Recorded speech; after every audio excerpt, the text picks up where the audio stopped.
বলেন কি সমস্যা আপনার এখন বলেন। বলতেছে যে ওই যে মজুমনগরে যে ঘরটা, ওইখানে ঘর, হ্যাঁ। হ্যাঁ ওইখানের ওই মিটারটা উঠে নিয়ে যেতে বুঝলাম যে। ওখানে কি আপনার একটা মিটার আছে? হ্যাঁ আমার নামে একটা মিটার আছে, ওইখানে আর থাকা হয় না, খালি খালি তো সেই মিটার কি করবেন এখন? উঠাই নিয়ে যাচ্ছি বলছে যে আমারও। উঠায় নিয়ে যাবেন, অফিসের মিটার অফিসে নিয়ে যাবে? হ্যাঁ। আপনি আর ব্যবহার করবেন না? না। আচ্ছা, ব্যবহার করবেন না কেন? ওই ঘরে আপনি থাকেন না, এর জন্য আপনার এখানে একটা মিটার আছে। খালি খালি তো ওই মিটারটা ফাও ফাও আপনি বিল দিচ্ছেন। দেওয়া। এখন আপনার করতে হবে কি সেটা আর কি, আপনি ওই যে বিদ্যুৎ বিল যেটা আছে ওটা পরিশোধ করবেন।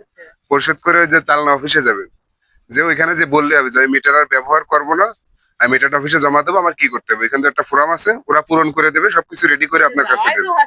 সেটাই রেডি করে দিলি, ওই ফর্মটা দিয়ে আপনি 276 টাকা নেবে মাত্র। কয় টাকা? 276 টাকা। 276 টাকা অফিসে ক্যাশে জমা দিলে আমরা অফিস থেকে এসে মিটার খুলে নিয়ে যাবো। আপনার আর কোনো কাজ নেই, আপনি টাকাটা দিলি ওখান থেকে একটা রিসিপ্ট দেবে, বুঝছেন?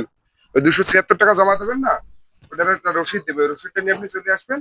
আর বাদ বাকি কাজ আমরা মিটার তার অফিস অর্ডার হলে আমরা এসে খুলে নিয়ে যাবো, বুঝতে পারছেন? ঠিক আছে তাহলে।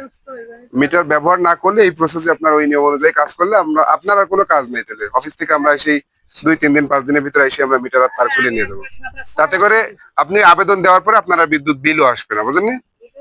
ওরপরে আর বিদ্যুৎ বিল দেওয়া লাগবে না।